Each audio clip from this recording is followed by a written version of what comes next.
नवाध्याय।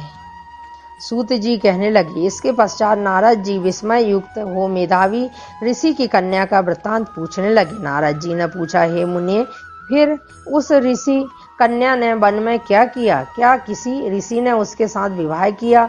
नारायण कहने लगी, इस कन्या ने दुख के साथ अपने पिता का स्मरण करते हुए वहां आश्रम में रहकर कुछ काल व्यतीत किया। भाग्यवश एक दिन उस वन में अपनी इच्छा से विचरते हुए महाकोप वाले दुर्वासा मुनि आ गए। दुर्वासा मुनि को आता देखकर शोक संसार में डूबी हुई उस कुमारी ने उठकर धीरज धारण कर मुनि के चरणों में नमस्कार किया।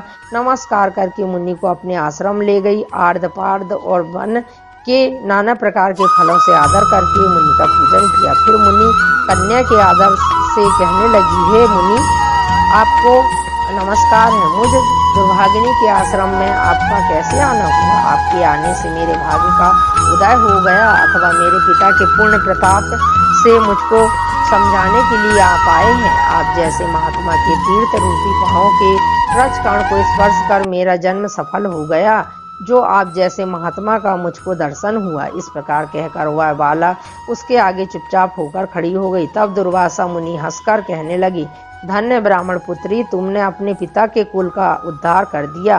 कन्या बोली, हे ऋषि, आपके दर्शन मात्र से ही मेरा शोक समुद्र डूब गया। हे मुनि, आप जो यहाँ आए इसका परिणाम अच्छा ही होगा, और मैं उत्पन्न हुई महाअग्नि की ज्वाला से जल रही हूँ। इस अग्नि को शीघ्र बुझाओ। मेरे हर्ष उपजाने वाला और कोई नहीं दिखाई देता। मुझको धैर्य देने वाली न मेरी माता है, न पिता, न भाई। मैं दुखी पीड़ित किस प्रकार जीवन निर्वाह करूं? जिस दशा को देखती हूँ वही शून्य दिखाई देता है। अतः हे तपोनिधि, मेरे दुख का उपाय शीघ्र करिए। ऐसा कह के वह बाला उनके आगे बैठ गई। दुर्वासा मुनि उनके उपाय के वास्ते सोचने लगे। श्री नारायण कहने लगे, हे नारद, इस प्रकार मुनि कन्या के वचनों को सुनकर मुनिराज विचार कर अत्यंत कृपा से इस बाला को देखकर कुछ हितकर वचन बोले।